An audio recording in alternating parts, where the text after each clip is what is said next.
Nggak mungkin bisa ke Sya'ban kecuali masuk Rajab dulu. Nggak mungkin dapat Ramadan kecuali Rajab dulu. Karena itulah Nabi bahkan pernah mengatakan dalam beberapa kesempatan, diteruskan sampai kepada kita, hati-hati, amalan-amalan ini. Bahkan ada ulama yang mengatakan, kalaupun kita nggak dapat Ramadan, minimal Rajabnya dapat. Karena itu pintunya. Terakhir, bagaimana cara berintrospeksi di bulan ini? Maka diturunkanlah oleh Nabi cara-cara berintrospeksi dengan 3 pendekatan utama. Ada 3 lafadznya, ini saya ajarkan yang paling ringan saja. Ini yang membebaskan kita dari kesulitan. Jadi kalau Anda sedang praktek, kerja dimanapun, offshore kah itu atau di darat kah, atau ada kesulitan di kantor, bacakan zikir ini. Ini bagian dari hal yang ketika kita bacakan bisa menghilangkan kesulitan yang kita sedang rasakan. Saya ajarkan zikir ini tidak main-main. Kalau ada yang divonis penyakit, entah Anda, kerabat Anda, keluarga Anda, sepupu dan sebagainya, dan dokter mengatakan mustahil sembuh, maka bacakan zikir ini. Allah sudah berjanji di ayat 84-nya, siapa yang mengamalkan zikir ini, saya akan sembuhkan penyakitnya, walaupun ia menderita penyakit seperti Ayyub alaihissalam yang tidak pernah dialami orang sebelumnya atau dirasakan orang setelahnya. Saya tutup, ada satu amalan yang kalau Anda kerjakan bisa menggabungkan keseluruhan yang tadi. Amal itu disebut dengan puasa namanya. Bismillahirrahmanirrahim. Assalamualaikum warahmatullahi wabarakatuh. Saya berikan sedikit rahasia. Kalau ada kata insan di dalam Al-Quran, maka semua lafaz ini itu mengandung informasi terkait kurikulum aktivitas kehidupan kita. Ini yang kamu kerjakan, ini yang kamu tinggalkan. Kalau profesimu ini, begini caranya. Ini tantangannya, ini solusinya. Tapi tetap poinnya, kata insan akan diikat dengan tugas kita mengerjakan amal soleh. Diberi waktu 24 jam, bagaimana caranya dari bangun tidur sampai tidur lagi, setiap momentumnya menjadi amal soleh. Waktu, momentum yang diberikan untuk beraktivitas dalam bahasa Arab disebut dengan asr namanya. Asrun. Jadi ada waktun, ada asrun, itu beda. Kalau waktun, itu masih umum. Waktu. Tapi kalau asrun, sudah jadi momentum. Waktu yang diberikan untuk diisi beraktivitas. Sekarang, temukan kata asrun, temukan kata insan, temukan kata amal soleh dalam Al-Quran. Ternyata digabungkan dalam satu surah 103. Wal asr. Demi waktu yang aku berikan pada setiap manusia untuk diisi dan beraktivitas di dalamnya. Sekarang perhatikan. Innal insan. Sungguh, perhatikan cara menerjemahkannya. Setiap manusia yang beraktivitas untuk mengisi waktu ini lafi khusr. Berpotensi ada yang mengalami kerugian. Kata Allah, aku berikan modal 24 jam, Anda diberikan modal 24 juta dolar untuk beraktivitas, cari minyak nih, cari ini. Tapi ketika Anda diberikan modalnya nggak balik. Ada yang balik cuma 1 juta, ada yang balik 2 juta, ada yang rugi sama sekali, ada yang harus bayar denda, ada yang macam-macam. Nah, sekarang Allah kasih modal kita 24 jam, gunakan beraktivitas, kata Allah insan. Cuma sayang, aku berikan 24 jam, ada yang rugi. Kecuali orang-orang yang keluar dari kerugian itu, dialah orang yang aktivitasnya mengikuti hal yang telah aku tunjukkan ini. Illalladzina amanu, kecuali semua orang yang, alladzina disebutkan 1080 kali dalam Al-Quran. Mencakup laki-laki, perempuan, tua, muda, kecil, besar, tanpa batas. Artinya kata Allah, semua manusia tanpa kecuali akan keluar dari frame kerugian ini jika dia mengerjakan hal berikut. Illalladzina amanu wa amilus salihat. Jika yang ia kerjakan selama hidupnya menjadi baik di hadapan Allah. Makannya saleh, kerjanya saleh, maaf, jalannya saleh, tidurnya saleh 24 jam. Ya. Nah, sekarang kita evaluasi dulu sebentar, mohon izin, tahan baik-baik. Saya pernah terangkan pada Anda, karena kita perlu mengumpulkan amal soleh, makanya dari ujung kepala sampai ujung kaki, semua lengkap petunjuk di Al-Quran. Apa yang harus dikerjakan oleh mata, telinga, lisan, sampai ke ujung kaki. Sekarang, kita ambil usia rata-rata kita saat ini.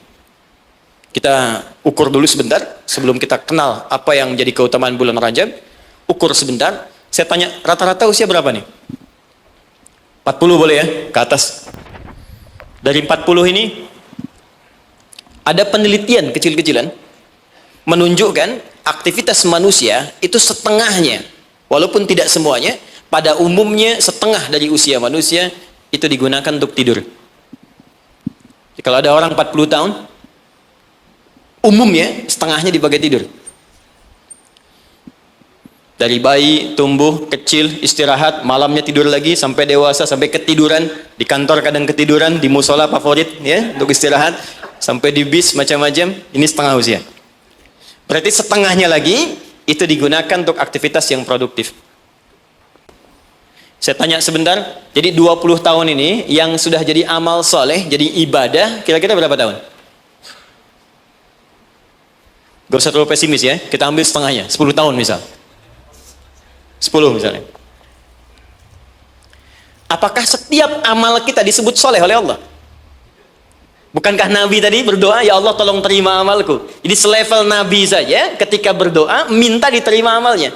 Nabi Ibrahim, Nabi Ismail tadi di awal bangun meninggikan bangunan Ka'bah minta diterima oleh Allah. Ya, Al-Baqarah ayat ke 127. Minta diterima oleh Allah. Ya, taqabbal minna innaka antas samiul alim. Ya Allah tolong terima. Apalagi kita yang bukan Nabi, bukan Rasul. Ketika Allah akan terima amalan kita, maka syaratnya kata Allah, ikhlas kerjakan amalnya. Quran surah 98 ayat yang kelima. Ibadah yang dikerjakan, amal soleh yang dilakukan dengan ikhlas, baru itu yang kemudian diterima. Pertanyaannya, dari 10 tahun yang jadi ibadah ini, yang ikhlas berapa tahun? Ambil setengahnya misal. Berapa? 5. Jadi usia 40 tahun, amalan produktif yang mungkin kemungkinan besar diterima oleh Allah, dapat nilai 5 tahun. Dosanya berapa tahun? Prasangka buruk di pikiran, mata yang salah lihat, telinga yang salah dengar, kaki salah melangkah. Hari ini aja, berapa dosa mata yang dikumpulkan? Siapa yang tidak punya dosa boleh angkat tangan. Saya langsung pulang. Dosa sedikit? Agak banyak? Banyak. Tuh, saking banyaknya kita nggak bisa ngangkat kan? Nah, sekarang balik. Siapa yang pengen masuk surga Firdaus? Angkat tangan. Luar biasa. Kan? Terjadi keanehan kan? Dosa, Allahu Akbar. Amalan dikit, cita-cita banyak dia. Hukum ekonomi dipakai. Modal sedikit-dikitnya keuntungan paling banyak dia. Nah, sekarang kita inginkan tingkat surga yang paling tinggi, surga Firdaus bersama Rasulullah. Tapi tahu kemampuannya cuma sedikit.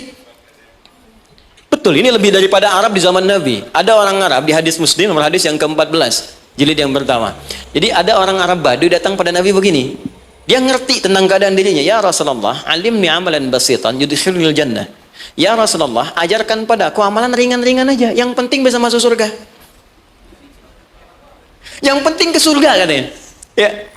Ini cerdas nih ya, modal dikit keuntungan pengen banyak kan? Dia pokoknya surga aja, dia tahu surga yang kelas biasa pun pasti luar biasa.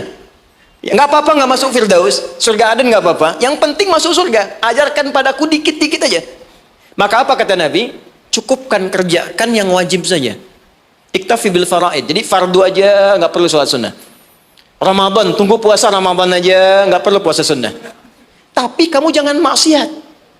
Kalau pengen nambah, kerjakan kata Nabi, anta tawwa, kecuali yang sunnah kamu pengen tambah. Kerjakan yang fardu, jangan maksiat, boleh nggak kerjakan sunnah pun masuk surga kamu.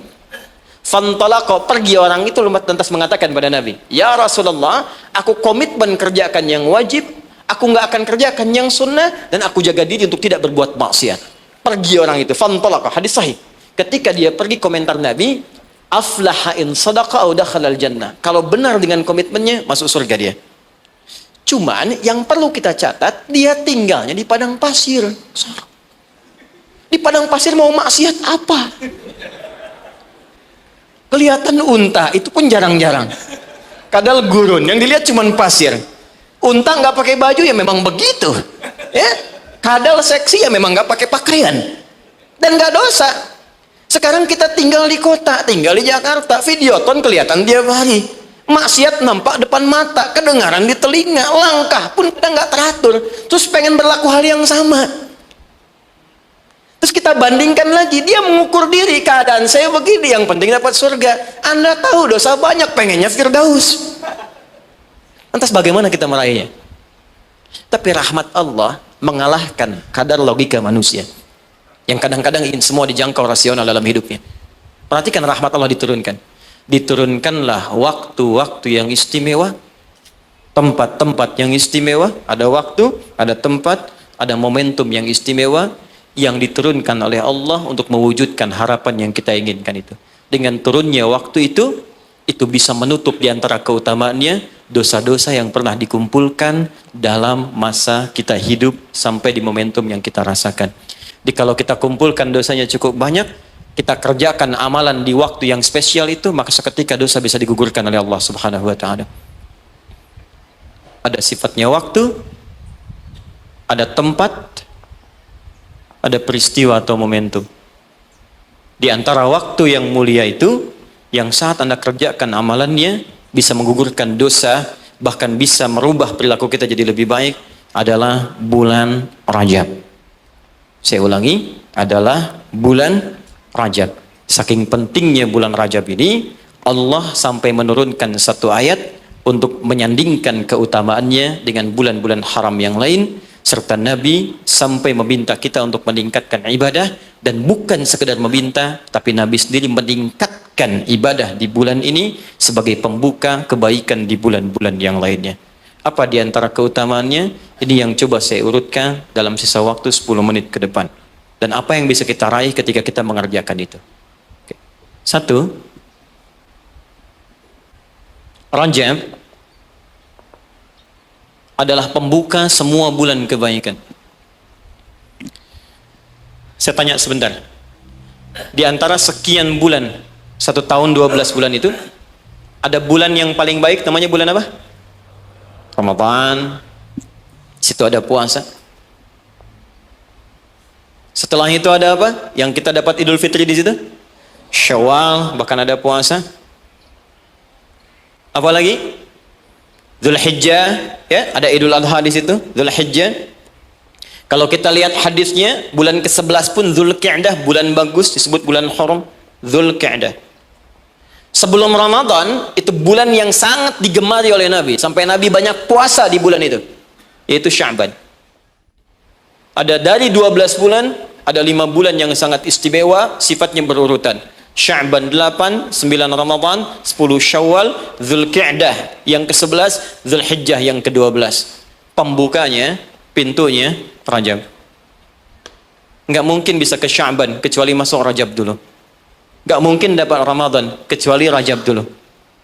Karena itulah Nabi bahkan pernah mengatakan dalam beberapa kesempatan, diteruskan sampai kepada kita, hati-hati, amalan-amalan ini. Bahkan ada ulama yang mengatakan, kalaupun kita nggak dapat Ramadan, minimal Rajabnya dapat. Karena itu pintunya. Dan kita nggak tahu. Tadi saya mau ke sini, Pak, di jalan itu, saya dengar informasi, ada orang yang sudah pesan tiket dan paket lengkap untuk umrah di bulan Ramadan. Ya, jadi jauh-jauh hari pesan karena tahu akan padat situasinya. Dan tahu apa yang terjadi? Ternyata harap-harap ingin ke Ramadan, masuk bulan Rajab, wafat semua orang itu. Semuanya. Ini sangat menarik ini. Baru tadi saya di jalan, ya, dapat informasi, ada seorang syekh dari Timur Tengah, dia ceramah, ada sekelompok orang berharap-harap dapat kemudian berangkat di Ramadan, tiba-tiba wafat dia di bulan Rajab. Sampai ulama ini mengatakan, kalau tak dapat Ramadannya, karena kita nggak tahu kapan pulang, minimal Rajabnya. Maka apa yang kita lakukan di bulan Rajab ini seperti Nabi pernah contohkan kepada kita. Maka mulai dengan kalimat yang pertama, turun Quran surah 9 ayat ke-36. Saking pentingnya bulan ini, ada ulama mengatakan karena bulannya penting dan istimewa, maka setiap muslim mesti mengetahui keistimewaannya. Saya khawatir begitu bulan ini berhenti, kita kehilangan keistimewaannya. Maka keutamaan yang pertama ada di Quran surah ke-9 ayat ke-36. Inna iddatasy syuhuri 'indallahi 12 syahran fi kitabillah. Kata Allah, jumlah bilangan bulan setahun ada 12. Yauma khalaqas samawati wal ard. Sejak diciptakan langit dan bumi aku telah tetapkan setahun 12 bulan. Minha arba'atun hurum. Dari 12 itu ada 4 yang spesial. Disebut bulan hurum. Ingat teman-teman, ada haram, ada muharram, ada al-muharram, ada muhrim, ada mahram, ada hurum. Itu beda. Haram, hukum. Larangan mengerjakan sesuatu. Apa hukumnya mabuk? Haram. Ingat, apa hukumnya mencuri?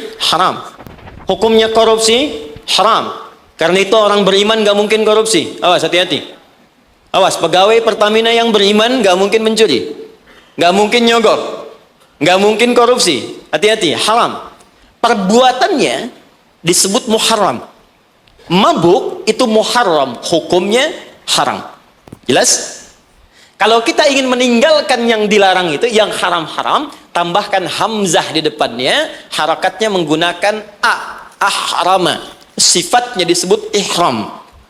Karena itu kalau Anda sudah mengenakan kain ihram, ada ajaran hikmah di situ, falsafahnya. Kalau sudah pakai kain ihram, maka tinggalkan semua larangan-larangan. Nggak boleh potong kuku, nggak boleh merusak tanaman, nggak boleh tepuk nyamuk seharga kambing. Anda tepuk, bayar damnya seharga kambing. Ihram. Itu latihan. Maksudnya pulang umroh, pulang haji, sudah terbiasa meninggalkan yang haram. Jangan pulang umroh, korupsinya lebih gede misalnya. Ya. Jangan kurang umroh, dosanya lebih banyak. Ya, seperti masuk pom bensin, masuk Pertamina. Dimulai dari nol ya. Nah. 0, kosong lagi. Hilangkan. 1, 2, 3, kosong. Pelakunya disebut muhrim. Kalau dia punya kakak, punya adik yang tidak diperkenankan menikah di antara keduanya, maka disebut mahram namanya. Kalau Anda kumpulkan semua itu, latihan meninggalkan yang haram, terbiasa mengerjakan yang halal, menjauhi yang dilarang, maka disatukan menjadi jamak, bentuknya disebut hurum namanya.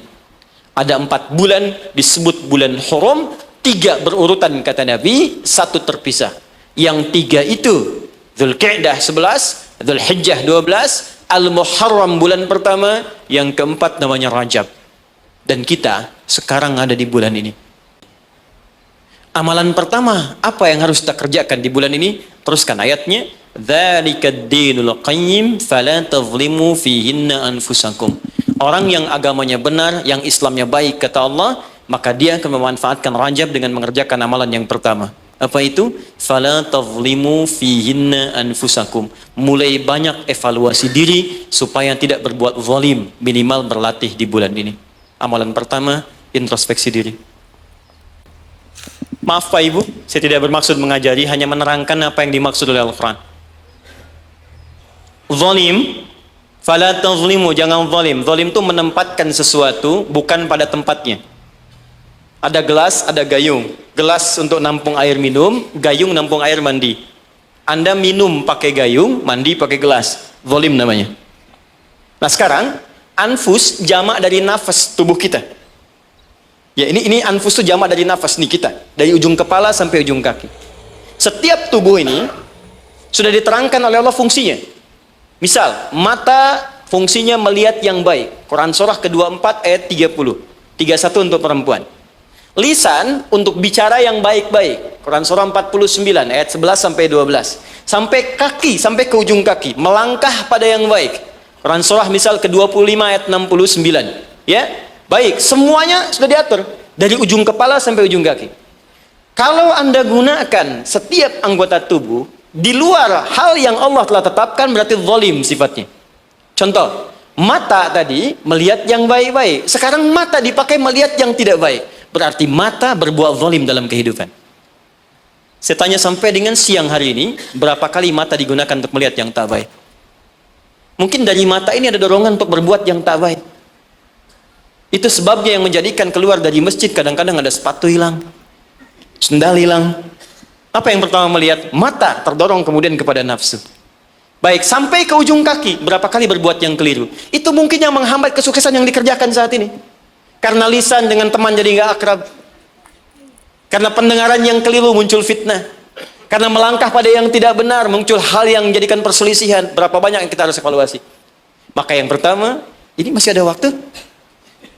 Masih, sampai jam berapa ini? Ini Pak Nanang kalau rakyatnya sudah begini, nggak ada pilihan nih. Baik, tahan baik-baik. Ini terakhir bagiannya. Maka kalau kita sadar ada yang berbuat yang tidak baik, maka saya berikan gambaran singkat bagaimana cara memperbaikinya. Sekarang lihat sini. Teman-teman masih ingat nggak? Pemilik rezeki siapa? Allah. Yang punya kedudukan siapa? Allah. Yang punya kebijakan siapa? Allah. Sekarang kita bekerja kan supaya Allah kasih pada kita kan? Nah, sekarang kata Allah, kerjakan ini, jangan lakukan ini. Lalu Anda mengerjakan yang dilarang oleh Allah dan berharap mendapatkan apa yang akan diberikan oleh Allah, maka mustahil. Sekarang nggak usah bicara tentang Allah lah. Anda ingin dapat sesuatu, tapi dengan orangnya punya hubungan buruk, kan mustahil bisa dapat yang diinginkan. Anda mau datang ke si B, tapi Anda tidak punya hubungan baik dengan si B. Apa yang tidak diinginkan si B, Anda kerjakan, mustahil Anda dapatkan. Sekarang, karena itu Nabi ilustrasikan begini. Kalau ada orang yang dalam hidupnya sering menyalahi perintah Allah dalam kehidupan, bukan hanya hablum minallah, tapi juga hablum minan nas. Karena hukum kehidupan dunia nanti diikat oleh hukum dunia. Akhirat diikat dengan kaidah akhirat. Jadi kalau Anda ingin kaya, ya Allah, kaya itu dunia. Maka hukum dunia diturunkan. Kerja, itu hukum dunia. Jujur, hukum dunia. Maaf, punya attitude yang baik, hukum dunia. Membangun hubungan baik dengan sesama pun hukum dunia. Maka dari itu, maaf, sekalipun Anda punya hubungan yang tidak baik, bukan dengan muslim, dengan non-muslim misalnya punya perilaku buruk, yang tidak diperkenankan oleh syariat. Anda bohong pada non-muslim, Anda misalnya zalim pada non-muslim, berlaku juga, jangan harap karir Anda sukses. Sama persis. Ya, sekarang perhatikan baik-baik. Kalau ada orang berbuat maksiat kepada Allah, melanggar dua ketentuan tadi, maka kata Nabi, naqtas sauda, diberikanlah kemudian di atas katup hatinya noda-noda hitam. Kalau sudah menutup begini, banyak maksiatnya, banyak salahnya, banyak kurangnya, bukan hanya pada Allah, tapi juga hubungan dengan manusia, maka anna yustajabu lidzalik. Bukan Allah nggak mau kabulkan doanya, tapi mental setiap diminta. Perhatikan. Nabi pernah mengisahkan seorang thumma dzakara rajula yutilus safara asy'atha aghbara. Ada orang datang berkelana pengen berdoa kepada Allah menempuh perjalanan panjang. Doa yang dikerjakan saat perjalanan panjang cepat dikabulkan 2 kali lipat dari yang biasa. Kemudian menyebut nama Allah al-asmaul husna. Doa yang dibuka dengan al-asmaul husna cepat dikabulkan. Yang ketiga dia mengangkat tangan. Doa yang dilakukan dengan mengangkat tangan cepat dikabulkan dibandingkan dengan yang diam.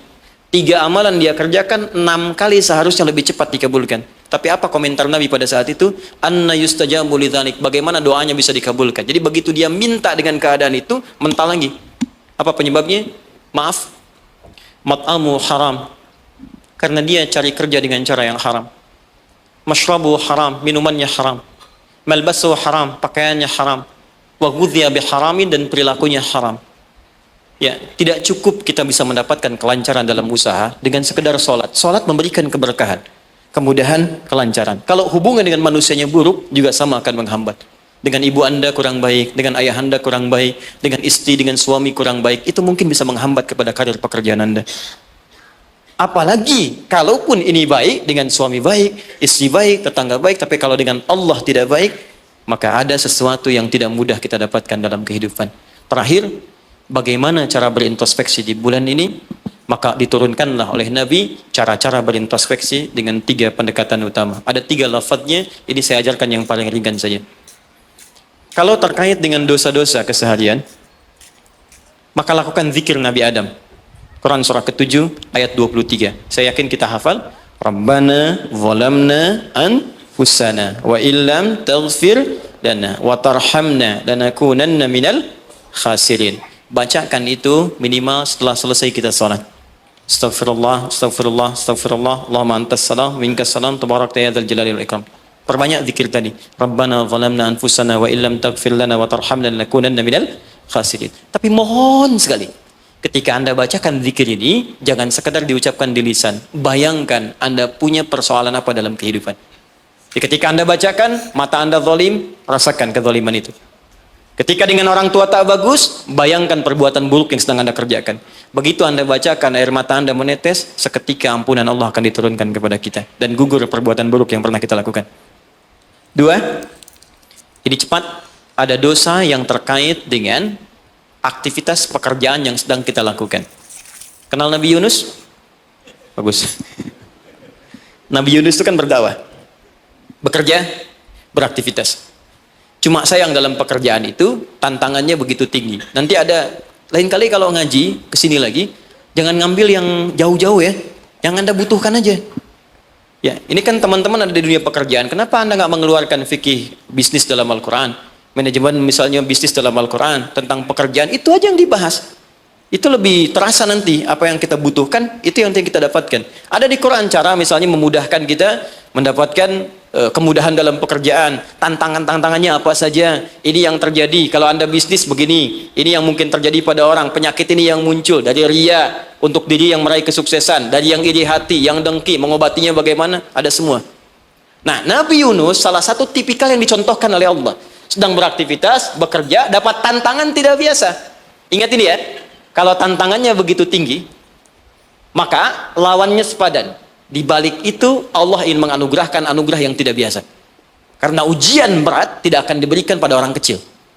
Jadi kalau Pertamina misalnya sedang menghadapi ini sesuatu yang besar, tantangan besar, artinya di balik itu ada anugerah besar yang akan dihadapkan kepada Anda.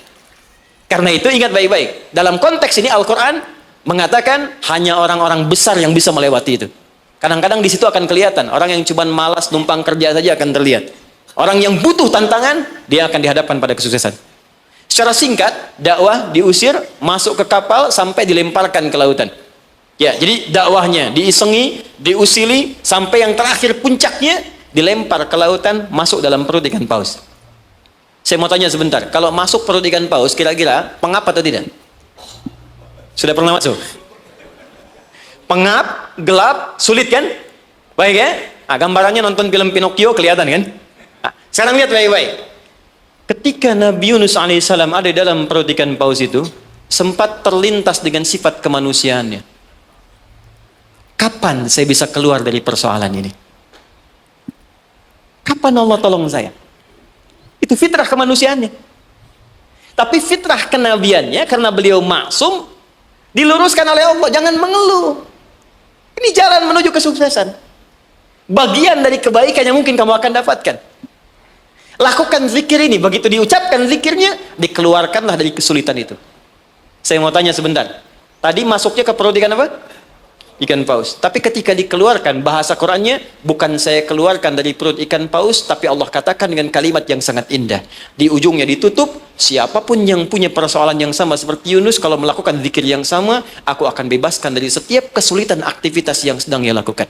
Buka Quran surah ke-21, ayat 87 sampai 88. وَذَنُّونِ إِذْ ذَهَبَ مُغَاضِبًا فَظَنَّ أَن لَّن نَّقْدِرَ عَلَيْهِ فَنَادَى فِي الظُّلُمَاتِ أَن لَّا إِلَٰهَ إِلَّا أَنتَ سُبْحَانَكَ إِنِّي كُنتُ مِنَ الظَّالِمِينَ فَاسْتَجَبْنَا لَهُ فَنَجَّيْنَاهُ مِنَ الْغَمِّ.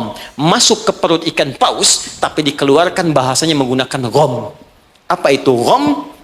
Gham itu secara singkat awan gelap yang menaungi. Ghammun.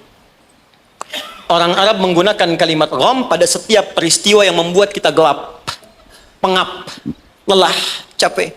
Anda yang ngajukan tender, Anda yang dapat proyek diserobot oleh orang lain. Bukankah tiba-tiba merasa lemas?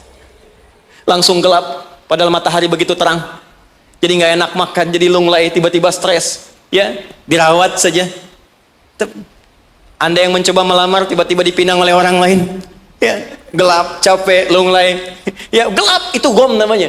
Jadi, maaf, ada orang yang memang nggak masuk ke perut ikan paus, tapi mengalami peristiwa yang luar biasa.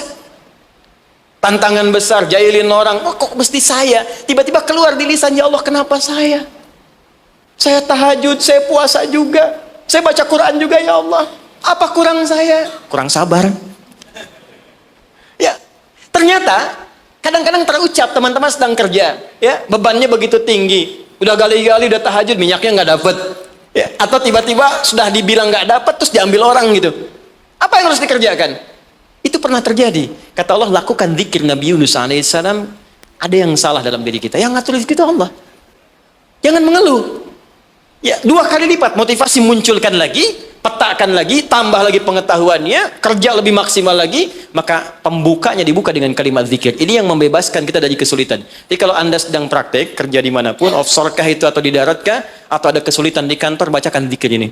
Ini bagian dari hal yang ketika kita bacakan bisa menghilangkan kesulitan yang kita sedang rasakan. Rabbana, masih ingat? Wa nada fi dhulumati alla ilaha illa anta subhanaka inni kuntu minal zalimin. La ilaha illa anta subhanaka inni kuntu minal zalimin. Rutinkan zikir itu, terutama kalau mendapatkan kesulitan dalam pekerjaan-pekerjaan. atau beraktivitas. Yang terakhir saya tutup, sekarang sedang banyak penyakit menyebar di mana-mana sampai orang yang sakit biasa pun dicurigai, batuk di kereta tiba-tiba digulung, batuk di pesawat dikeluarin padahal cuma batuk aja gitu kan. Ya, ada juga yang kemudian kena ini, kena itu dan sebagainya. Kita mesti kuat. Ya, karena kepanikan itu juga bagian dari kelemahan yang mungkin bisa menambah penyebaran virus atau apapun dengan cepat. Maka Allah mengajarkan zikir lewat Nabi Ayyub alaihissalam. Kalau kita bisa kerjakan ini, maka Allah akan berikan kekuatan lebih dibanding yang lain-lainnya. Zikirnya ditemukan di Quran surah ke-21 ayat 83 sampai dengan 84. Wa ayyuba idznada rabbahu anni massaniyadurru wa anta arhamur rahimin. Saya ajarkan zikir ini tidak main-main. Kalau ada yang divonis penyakit, entah Anda, kerabat Anda, keluarga Anda, sepupu dan sebagainya, dan dokter mengatakan mustahil sembuh, maka bacakan zikir ini. Allah sudah berjanji di ayat 84-nya, siapa yang mengamalkan zikir ini, saya akan sembuhkan penyakitnya, walaupun ia menderita penyakit seperti Ayyub alaihissalam, yang tidak pernah dialami orang sebelumnya, atau dirasakan orang setelahnya. Karena kadang-kadang ada keluhan ketika sakit. Ya Allah, kenapa saya begini? Ya Allah, kapan sembuhnya? Bacakan zikirnya, Anni massaniyadurru wa anta arhamur rahimin. Saya tutup. Rajab, keutamaan yang pertama akan mempercepat anugerah Allah untuk mengampuni dosa-dosa yang pernah berjalan selama hidup kita. Maka isi bulan ini dengan istighfar. Istighfar yang baik, koreksi diri kita. Sehingga saat masuk bulan Ramadan, kita sudah dalam keadaan yang optimal untuk bisa mendapatkan semua kenikmatannya. Maka mohon izin, maaf, pulang dari sini, coba cek dulu Pak ya. Ibu di rumah dengan anak-anak mungkin ada masalah, selesaikan. Dengan pasangan hidup, di kantor, jangan sampai itu yang memberatkan Anda ketika pulang kepada Allah Subhanahu wa taala. Ini bagian pesan yang pertama. Yang kedua, tingkatkan amal saleh. Ya, Ibnu Abbas mengatakan, orang yang sengaja maksiat di bulan Rajab, karena tadi ada ayatnya, maka dosanya 2 kali lipat di hari biasa. 2 kali lipat. Di orang yang bikin hoax sekarang ini, jadi buzzer, jadi macam-macam, itu 2 kali lipat dosa hari biasa. Bahkan zaman jahiliyah pun kalau muncul Rajab, itu puasa maksiat Pak, bisa puasa maksiat. Di orang jahiliyah, Abu Jahal dan kawan-kawan, itu kalau dicela di bulan Rajab, balasnya bulan depan. Ya libur dulu gitu.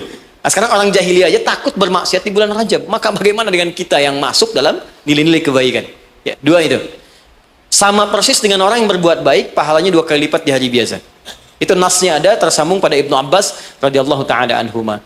Dari sini Nabi menganjurkan kita kemudian mengistimewakan bulan ini dengan meningkatkan amal soleh. Saya tutup, ada satu amalan yang kalau Anda kerjakan bisa menggabungkan keseluruhan yang tadi. Amal itu disebut dengan puasa namanya. Saya ulang, amal itu disebut dengan puasa. Sebab orang puasa akan otomatis meningkatkan amal soleh yang lain. Orang puasa, sholat sunnah dikejar. Jangankan yang fardu. Anda nggak puasa, belum tentu sholat sunnah. Tapi kalau sedang puasa, jangankan fardu, ketinggalan sunnah Anda bisa gelisah. Lihat Ramadan. Ibu-ibu berani naruh sajadah, bertarung saat maghrib, bukan untuk isya, untuk tarawih. Nyimpan sajadah saf paling depan. Tuh. Padahal tarawih hukumnya sunnah kan? Jadi sunnah itu dikejar, nggak ada yang minta dicari-cari. Anda Ramadan cari yatim fakir, macam kenapa? Sedang puasa. Yang kedua, puasa bisa menghambat maksiat. Nggak ada orang demi Allah saya katakan, koruptor kalau puasa, nggak korupsi dulu. Ya, pencuri nggak nyuri dulu. Puasa, karena psikologi orang puasa nggak mau berbuat maksiat, takut batal puasanya. Orang pemarah pun semarah-marahnya, sedang puasa bisa berhenti marah. Buka jam 6 kurang 5 diprovokasi. Dia diam aja. Istrinya nanya, papa nggak marah? Ntar habis buka. Dia tahan. Jadi tolong hidupkan bulan ini. Yuk kita mulai. Jangan, coba dulu pelan-pelan ya. Jangan langsung tinggi-tinggi ya. Sehari dulu puasa. Sekarang Kamis, tunggu Senin. Karena kalau orang banyak puasa, kita puasanya akan lebih ringan. Ya, nanti kalau sudah Senin, istirahat dulu. Kamis puasa lagi. Ya, supaya terbiasa. Nanti saat Ramadan, kita sudah lebih sempurna. Tapi hati-hati, karena bulan ini istimewa, dulu banyak orang abai tentang bulan ini, sehingga ada orang-orang yang tidak mengerti, berbuatlah dengan membuat hadis-hadis palsu. Ya, siapa yang puasa sehari bulan Rajab akan dapat begini. Siapa yang sholat pertama bulan Rajab diampuni semua dosanya. Pernah dengar hadis itu? Hadis itu palsu. Bahkan saking palsunya, di kitab hadis palsu pun tidak ditemukan. Saking palsunya. Tapi ada salah persepsi di masyarakat. Apa salah persepsinya? Dikira Rajab nggak ada keutamaannya. Karena yang diketengahkan hadis palsu. Akhirnya orang malas puasa. Orang malas sholat malam. Padahal yang sahih ada. Jadi kalau ada yang sahih, kenapa menggunakan yang palsu? Jadi kalau Anda ingin sholat malam, sholat saja. Tahajud namanya. Silakan tahajud, perbanyak malam, tingkatkan ketaatan, siangnya silakan puasa, gunakan yang sahihnya. Mudah-mudahan dosa kita diampuni oleh Allah Subhanahu wa taala. Tidak cukup dengan amin, ya koreksi diri dulu, kemudian perbaiki. Dan terakhir saya ingin berdoa untuk kita semua, mudah-mudahan doa kita dikabulkan oleh Allah, dimudahkan pekerjaan kita. Sebelum kita berdoa, saya ingin memberikan pesan. Bangsa kita bangsa besar. Negara kita negara hebat. Sumber daya kita banyak. Banyak yang ingin mendapatkan Indonesia, bahkan ingin lahir di Indonesia. Dan kita beruntung berada di sini. Maka saya ingin mengajak kepada teman-teman semuanya, ayo makmurkan negeri kita. Cintai negara kita, cintai bangsa kita. Saya pun selalu mengatakan keluar dimanapun saya pergi, dunia-dunia yang saya kunjungi, saya katakan, saya sangat mencintai negara saya. Bangsa saya, dan saya ajak teman-teman di luar untuk kembali bangun bangsa kita. Dan sekarang yang dibutuhkan oleh bangsa kita adalah orang-orang baik. Yang pintar sudah banyak, tapi tidak cukup mengangkat kehebatan negeri kita dengan pintar saja. Maka saya berpesan pada Anda semua, diri saya pribadi, jadi orang baik. Jadi karyawan yang baik, jadi abdi masyarakat yang baik, dan jadi hamba yang baik. Insya Allah dengan menjadi baik, suami baik, istri baik, pekerja baik, cukup dengan kebaikan itu akan mendatangkan rahmat dan keberkahan bagi kita semua insya Allah. Mari kita mulai dengan doa. Mudah-mudahan doa ini menjadi awal untuk melangkah pada lebih baik di hadapan Allah Subhanahu wa taala. Allahumma taqabbal minna innaka antas sami'ul alim wa tub 'alaina innaka antat tawwabur rahim. Allahumma 'allimna ma yanfa'una. Allahumma 'allimna ma jahilna. Ya Allah, mohon ajarkan pada kami pengetahuan yang baik yang mengentaskan ketidaktahuan kami. Allahumma ya Allah, wafiqna bima ta'allamna bihi na'mala bih. Ya Allah, berikan kami kekuatan untuk mengamalkan apa yang telah kami pelajari dan kami pahami. Rabbana la tada' lana fi maqamina hadha wa fi kulli maqamin dhanban illa ghafartah.